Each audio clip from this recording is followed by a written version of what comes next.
For those of you that haven't been here before, it's a co-creation space, obviously here in San Francisco in the Presidio, first of its kind. It's an invitation only, so we welcome you to come to edgeandnode.com and click on the House of Web3 tab and fill out an invitation. If you're in Web3 and working in Web3, we would love to have you as a co-creator. We're really excited about this evening, uniting the Web3 Innovators Fireside Chat of Crypto Careers.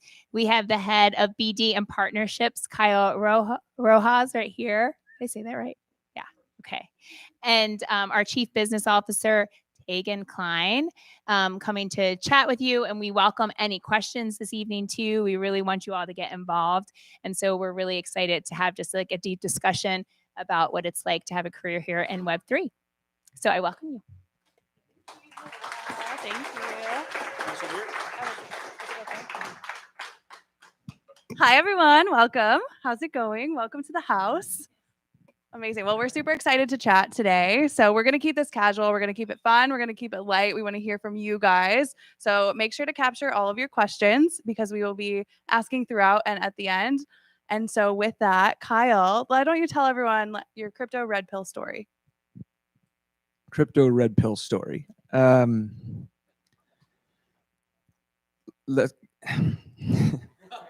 So my buddy, a childhood friend, and we grew up crazy kids. I grew up a really crazy kid. And we separated for a long time, but he was my really, really good friend.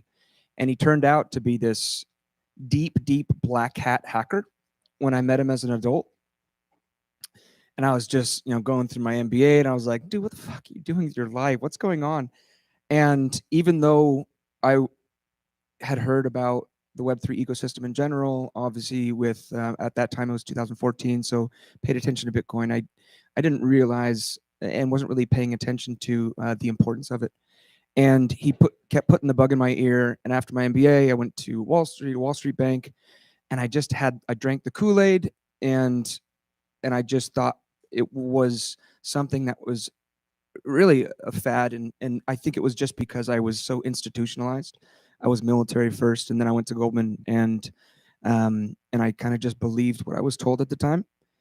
And then in 2016, I started, probably like most people, is just getting involved in Bitcoin and ETH as more of a volatility trader, and nothing kind of makes you pay attention like skin in the game. But then that's when I really, probably late 2016, early 2017, I really started diving in.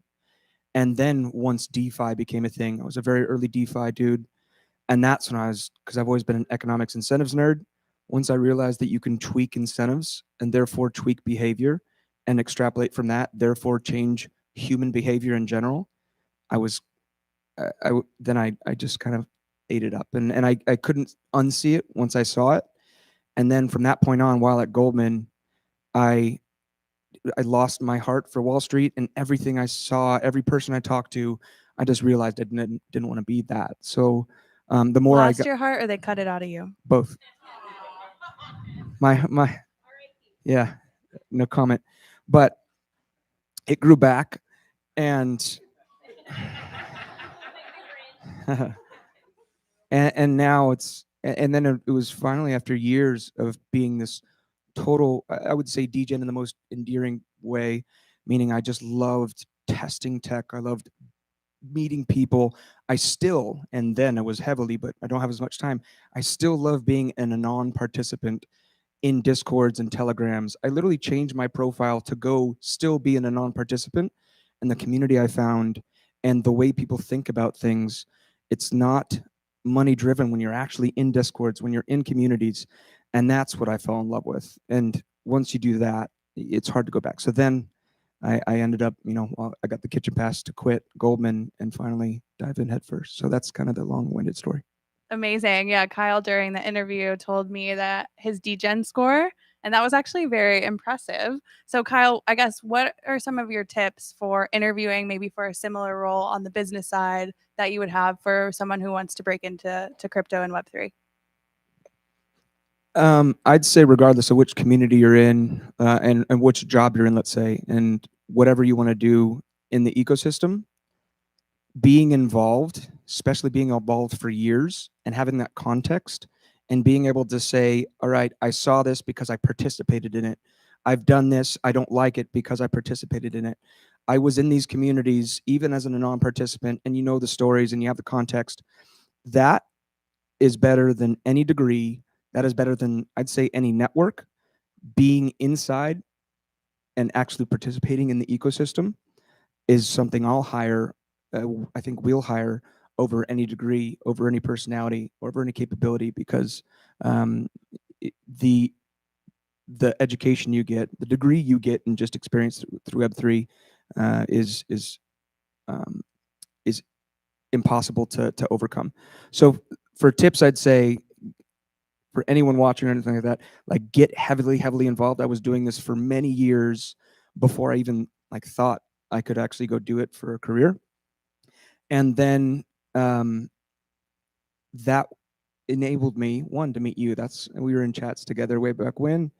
And so it increased my network because I actually knew some of these folks. I, participated in some of the early rounds as a friend, and then I got more serious about it, and that was invaluable to be able to go talk to different people, whether it was I was looking at exchanges and funds, and I realized I didn't want to do that thing anymore, and I chose the harder challenge and the bigger challenge. So yeah, it's nothing's more important than like being in the industry, even as a community member that no one knows for years. I'd say that's the biggest thing. And then meeting every single person you can, and then helping them, not just trying to get something for yourself. That's always been my personality, I guess. But yeah. Yeah, and reflecting back on that moment, I think Meltem Demiris connected us, who was a good friend of mine. She was an early supporter of the Graph ecosystem, and then you were in BTC Nation, which is like the top Telegram group that there is. Oh, geez, yeah. So I think that having those data points just from being in the ecosystem and meeting people, and people kind of double clicking into you and recommending you, I think really helps. So maybe that's some tips. And Edgenode, we're hiring for 2 roles for business development, among many other roles. But what would you say, what advice would you have to maybe someone who wants to break into that BD role? Yeah, I think the Graph ecosystem has high hurdles because it's a very complex and elegant technology. And because of that, you can't just come in and have a sales background and then come try to sell to literally some of the brightest developers in the space. So what we're looking for, and what's been lacking sometimes, is knowledge of the graph, like knowing what it is, why it's here, what it's doing, what the mission is, knowing about the history of the technology, who founded it and why, knowing the dynamics of the technology. Because in BD, it's a dev tool, right? So you're selling to developers and very often very skeptical founders. Then how do you talk to people like that if you don't know what the graph is? And naturally, I guess we talk a lot in podcasts and speaking, so you have to explain to normies. But more importantly, for the BD role, you have to be able to tell it to a founder of any DeFi, DAO, NFT, data analytics platform in general, every vertical, because it's truly a ubiquitous piece of the stack.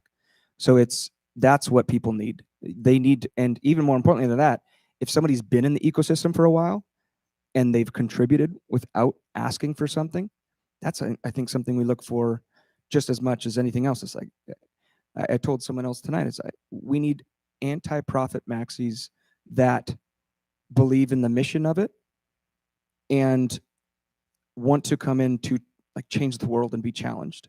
Because I think working on the graph is really a gift, because in BD, you get to work with every single founder of every single DApp of any type and pretty much every single chain. And I get to know them, and that's a gift. So we have to have high hurdles. I'd say those are the few things.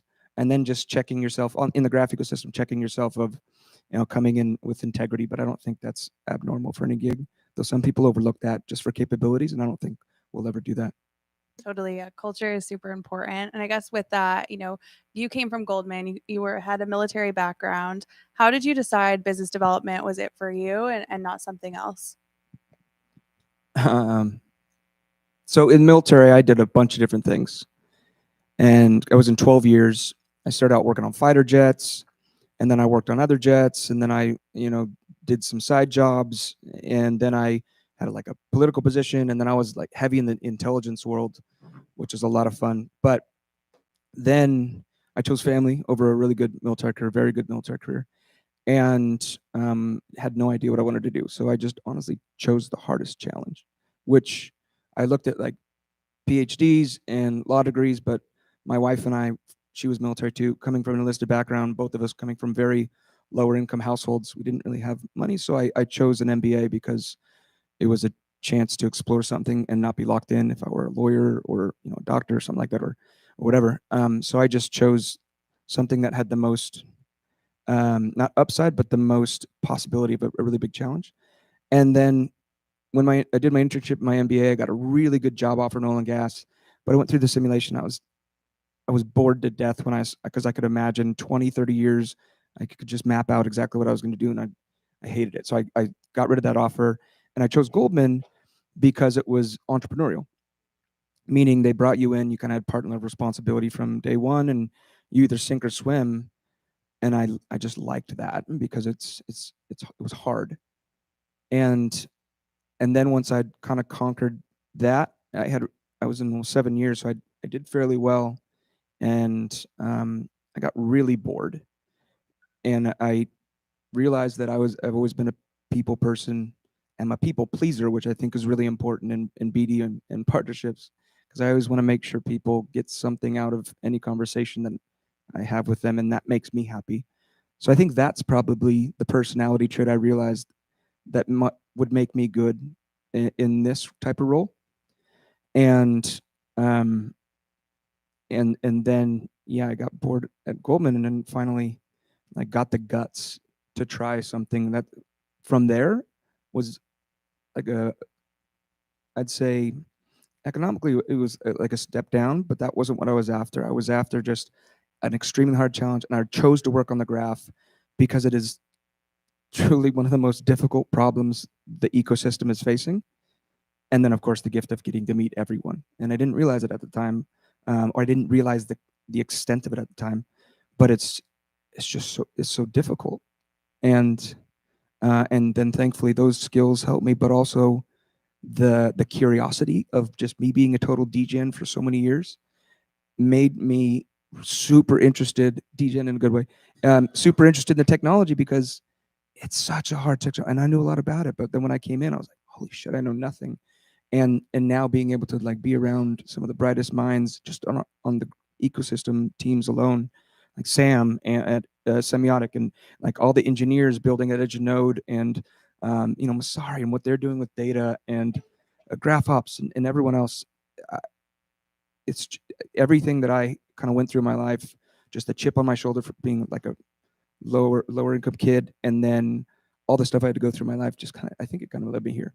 So yeah, the moment was when I realized that I enjoy giving to people more than I enjoy getting from people, and that was probably what has made me most successful in the BDM partnerships. Amazing. Yeah, I want to talk about Web3 and the graph in a minute. But before we do, I think a lot of people here, at least a handful that I've spoken to, are interested in breaking into the industry. How do you decide, kind of speaking of sinking or swimming, how do you decide a startup versus a larger company that's maybe a little bit more structured?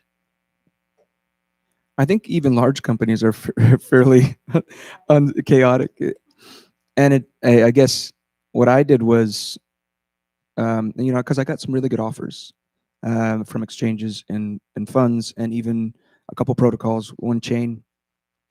And I guess looking through there, I would have been selling to very wealthy people and making wealthy people more money if I had gone to an exchange or a fund.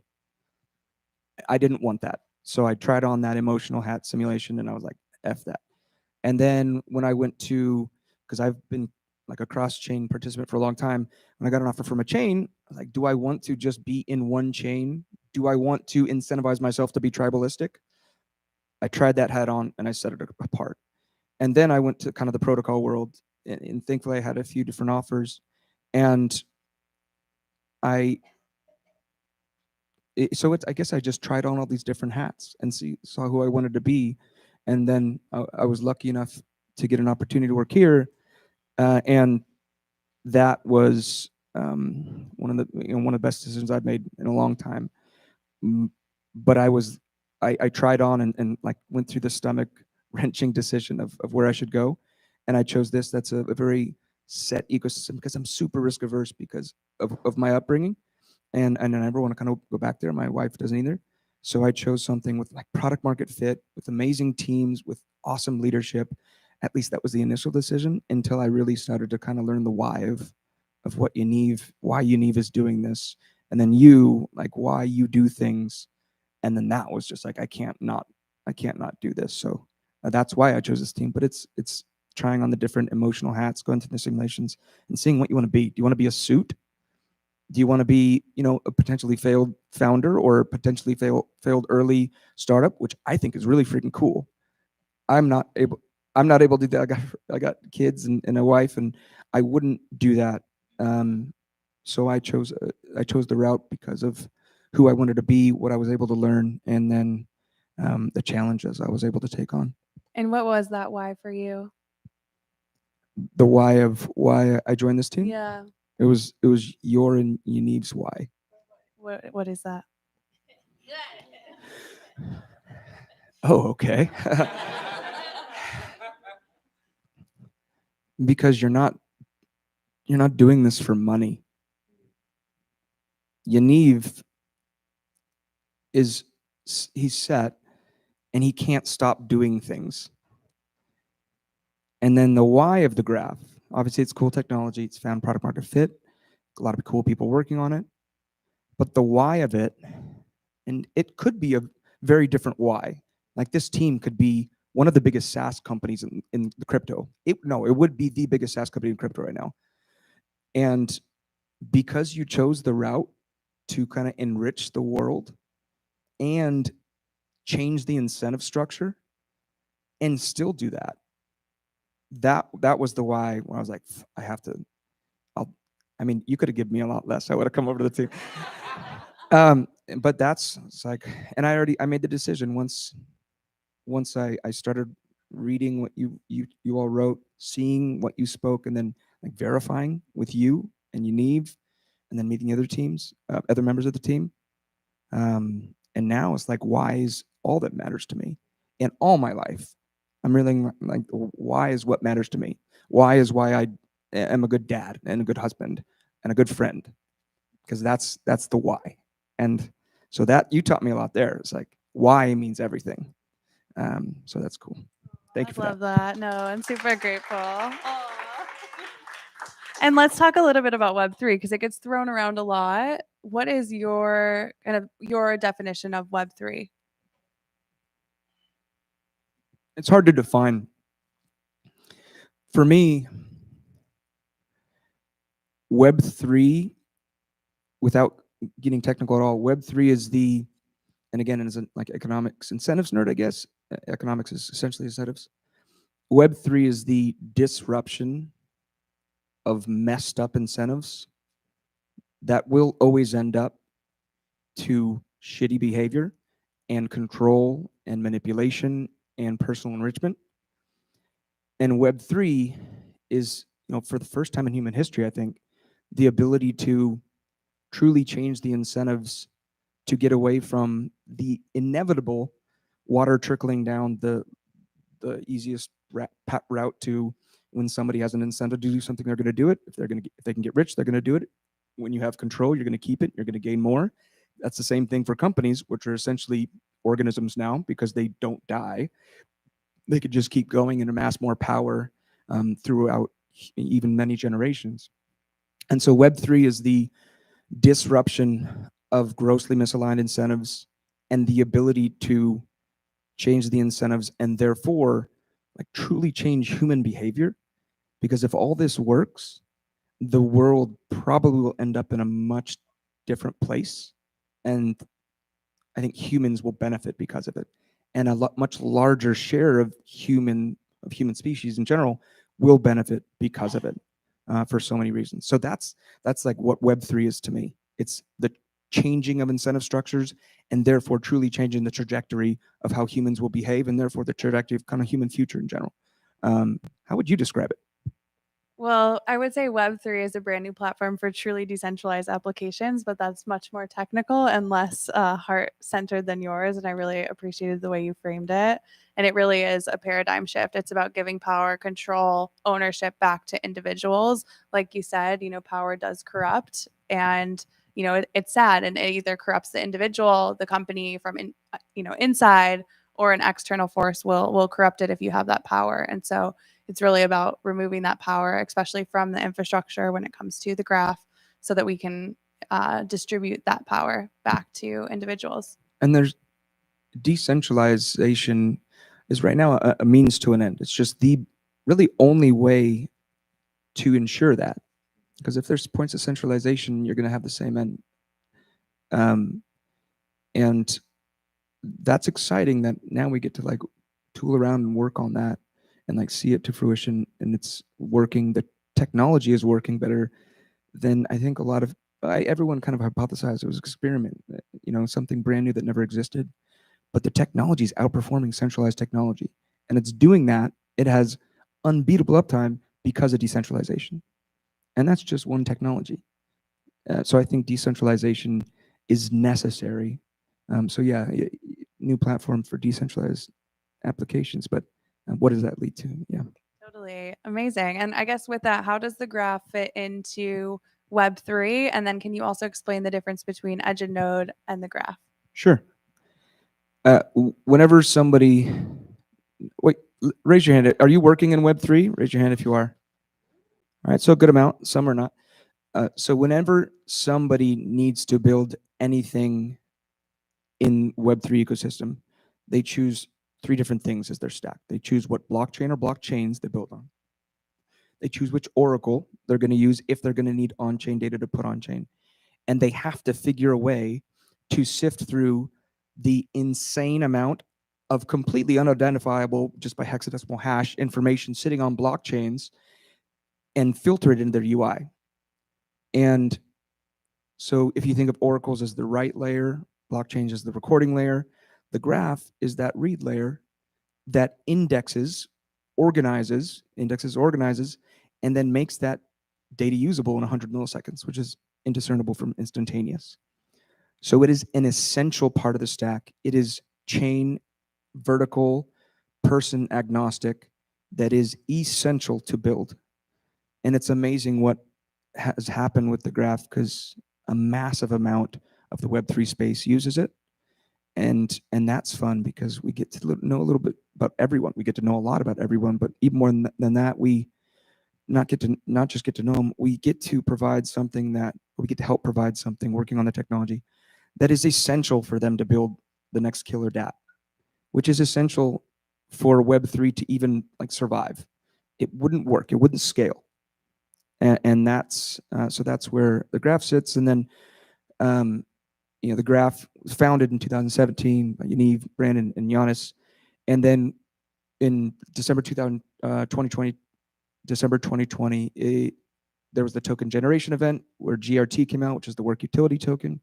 And at that point, the Graph Foundation was created and Edge and Node was created.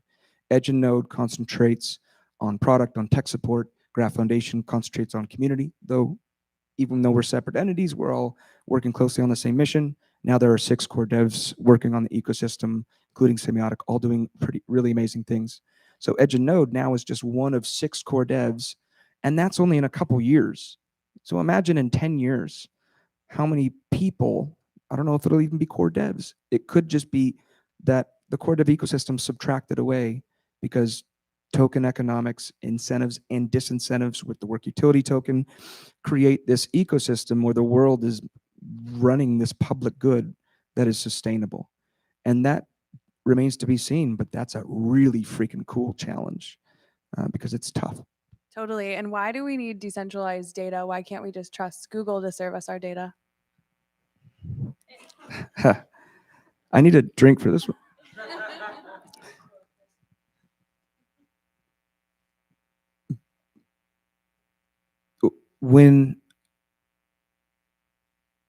When I go to somebody's newspaper page online and I see an author's name written at the bottom, there's no way for me to know if that person actually wrote it. When I go to Twitter and I see Elon Musk with his blue check mark and I see him tweet something, there's no way for me to personally verify that he tweeted that. It's the idea of trust. We have to trust. We are forced to trust, and we are consistently and will always be taken advantage of because of that. And I think anyone who thinks that corporations and governments and in general should be trusted to give you whatever information they think is in your best interest and to be totally honest is completely off the mark. I work for the government. I worked on Wall Street, and my wife works in oil and gas. Corporations' incentive is to tell the best story, and things like Google will do the same thing because the incentive is there. Yeah, we wish we had transparency, in leading up to the financial crisis. We had to trust in Enron and their auditors and every other thing that's siloed. So anything that is centralized and controlled by a certain small amount of people that isn't auditable, and in open data, it's auditable 24/7, 365, you can't trust it, and we will be abused. But not only that, think of what open data does, and this is what's so exciting to me about the graph, and I see it all the time. The ability in open source, that's why I love the web3 ecosystem in general. It's open source, so you don't build in a silo. Everyone can just fork it, make it better, and that adds to the whole, which speeds up innovation, which will lead to a more efficient and faster increase in quality of life, in communication, in everything, right? Once we were able to just communicate across the world, think of how fast we were able to advance in science and art and everything. And that was when everything was controlled. And now it might have taken the railroads hundreds of years because it was a few corporations doing it. It took the internet, traditional internet, many decades. And now in 10 years, we're growing such a fast ecosystem. And then if we keep this open source tradition and enable people to just build on top immediately, permissionless, unblocked, the potential, I think, is very limitless, even though we also need to worry about what things are going to happen with open source AI and what people are going to do with crypto technology. And so that's fun because now we get, I'm just a small part of like the product and all that stuff, but now we get to think through, how do you disincentivize that behavior? I mean, we don't know yet. How do you truly disincentivize that behavior so you could subtract yourself and people won't do the shitty thing? We have no idea. But that's why, so it's the pace of innovation, being able to truly trust and therefore not have to trust, and just being more fair. So if someone's evil, you can freaking see it. And I think that's, there's fewer things better in the world for that. Love that. And one more question before we pass it over to all of you guys to ask your questions is just, what's next for the graph? What are you most excited for this year and maybe even long term? So when the decentralized network launched late 2020, for 2 years, only Ethereum was enabled. And that's because we weren't even, the technology wasn't even close to quality of service to centralized tech. And now it's killing it. And now in just less than 2 quarters, there are 6 more chains. There are 40 chains on the hosted service. And we get to help unblock 40 chains and all builders on that. And then think of how many chains are in the ecosystem. In the Graph Foundation is public now. Graph Foundation just said there could be a permissionless SDK level experience, graph improvement proposal, integration of chains, which means anyone that wants anything indexed can integrate with the graph, and that will unblock more people. So that is like, nothing can move forward if it's blocked. 7 chains are now unblocked just in the past couple quarters. That's amazing. But imagine if all 40 chains on the hosted service get over, and then imagine if everyone else who wants to be on there integrates over. And BD mind, I'm like, oh, that's a gift, because there are more people that can. Not only is it good because it helps us be successful in what we are doing in my mission right now, but it enables people to have truly decentralized, unblockable, unstoppable, unbeatable uptime technology, because up to now it's been blocked. So that's super exciting to me that I even get to like be part of it, and I came in before it, and now I get to see it and actually help people through it. And then just imagining what could happen in 5 to 10 years, and just to be like a tiny portion of it is so awesome. That's super exciting for me. Amazing. Okay, with that, we will hand it over to you for questions. No comments, just questions, and let's make sure to keep them concise. Raise your hand if you have. I want to put out there, you can ask Tegan questions too, and they can be very personal. Kyle's in the hot seat. It's about you, Kyle. Seriously, we should take. So if you ask something, we should both have to answer. And I don't mind personal questions. Obviously, I'm very honest. So throw it out there. The scarier, the better. Hey, can you guys hear me? Okay. Just what are your thoughts about the regulatory environment? I work in crypto, but it's just like that's been kind of the story of the year, one of the stories of the year. So like, what do you say to people who are concerned that the SEC and all the other quote unquote powers that be, like, you know, they're bearing down? It kind of feels like this is the year where, I don't know, a lot of decisions are going to be made. So I don't know. Do you like have positive words of reinforcement for people who are nervous? You go first, I'll go second. Okay. So first they laugh at you, or no, first they ignore you, then they laugh at you, then they fight you, then you win. We're at the fight stage. I think it's pretty sad to see what's happening in the US. They're really stifling innovation.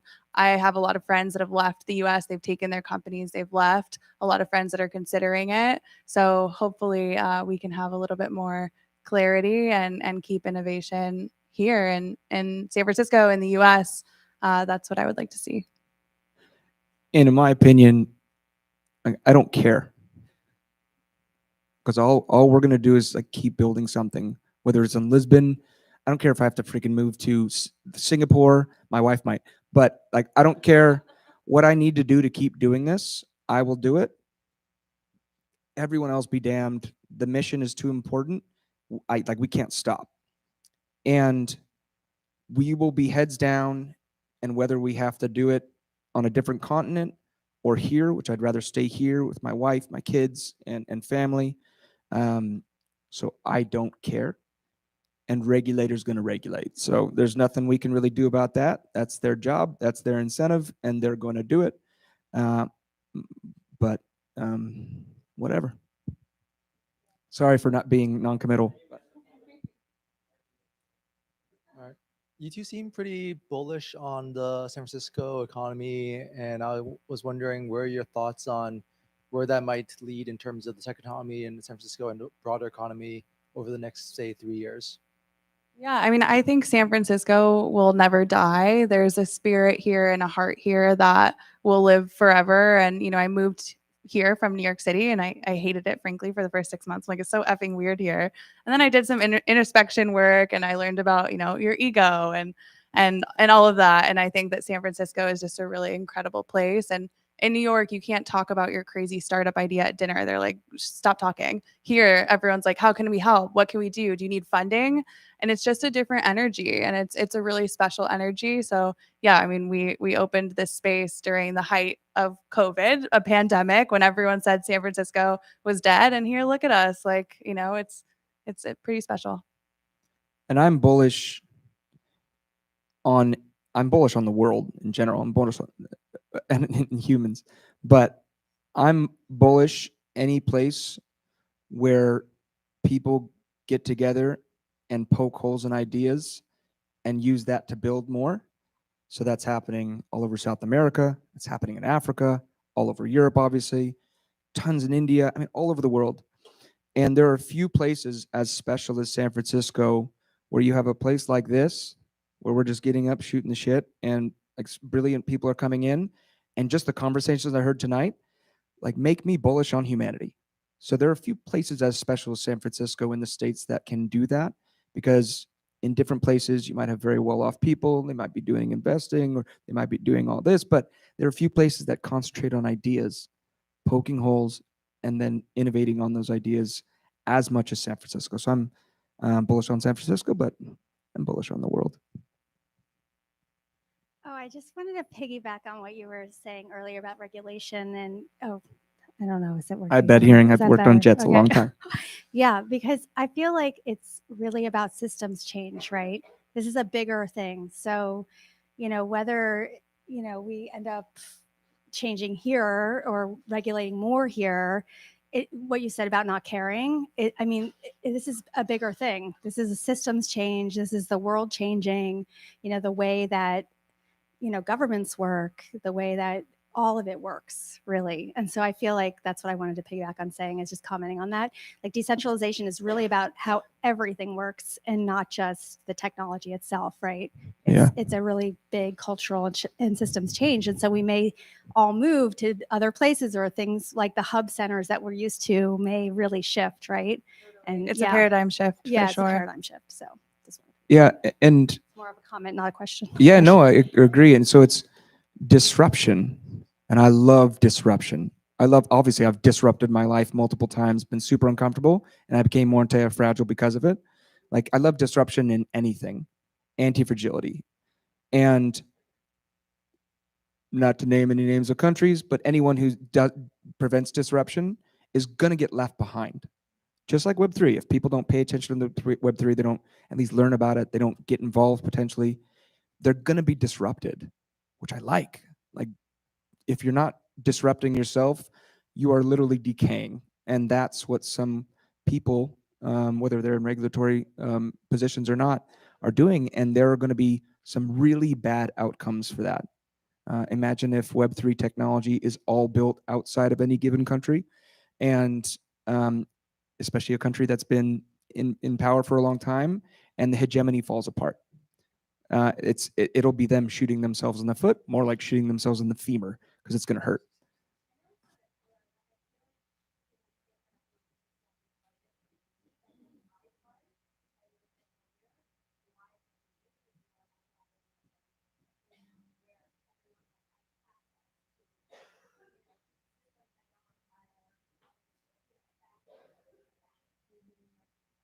Yeah, for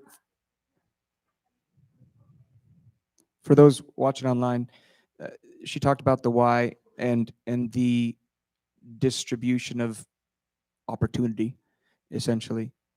And even though I grew up the way I did in America, I was so much better off than the majority of the people in the world. I got lucky, a lottery ticket to be born in America, in whatever state, because people around the world, my wife's from Colombia, people do not freaking live like this in Colombia, most. Even the very wealthy people don't even live as close to probably many of us do in just even a small home here. And then you think of like rural Africa. Think of what opportunities they have. And now they can literally just connect to the internet, which the majority of the world can, and they can participate. They're not gate kept. And that's that's part of our mission. That's freaking cool. To even think that maybe one day we could have a small part in distributing opportunity, which leads to innovation, because more brains that have eventually maybe more capital or more knowledge, and be able to because the more brains working on something, the more powerful it is. Like, that's part of our mission too. That's my mission. That's awesome to say. So I totally agree with you, and that's what we're all working on. And if you're not, I feel bad for you, because you should be. And I totally mean that. Forceful red pilling going on. Yeah, that here. might have been funny, but I mean it. Yo. And a hugger. Okay, so the other day there was a whole conversation about AI and Web3 and truth, right? So Web3 is really awesome for establishing truth. AI is amazing to speed it up, but then we have trouble with deep fake and truth, and you don't really know what's truth. But then Web3 could give us the truth and the combination. Oh my God. So how do we not create Big Brother? And I know that's maybe not about careers, but. You want to take it or me? Right now, ChatGPT is junk in, junk out. There is so much shit on the internet. You don't know what's true.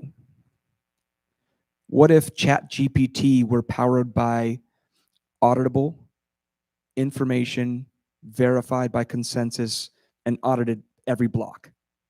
That's what Sam's working on right behind you. So if you want to know about machine reinforcement learning, imagine if you could have ChatGPT based on consensus verified information, which is one of the biggest, most cool things about blockchain information.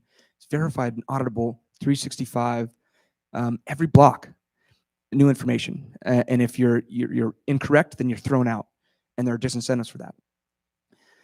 So imagine when ChatGPT can only gather information that is verifiable and correct.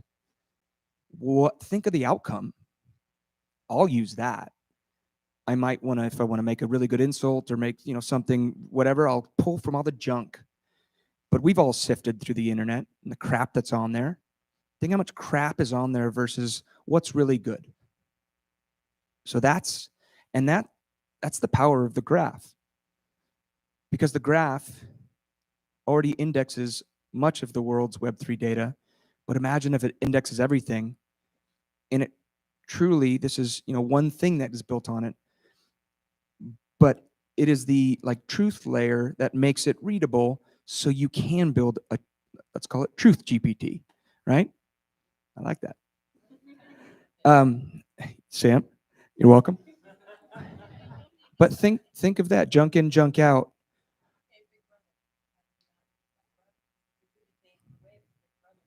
So maybe I misunderstood the question. Aren't we living it though, right? It's very Orwellian today already. So can you elaborate on what you mean by Big Brother? Because I thought you were talking about them being able to change information.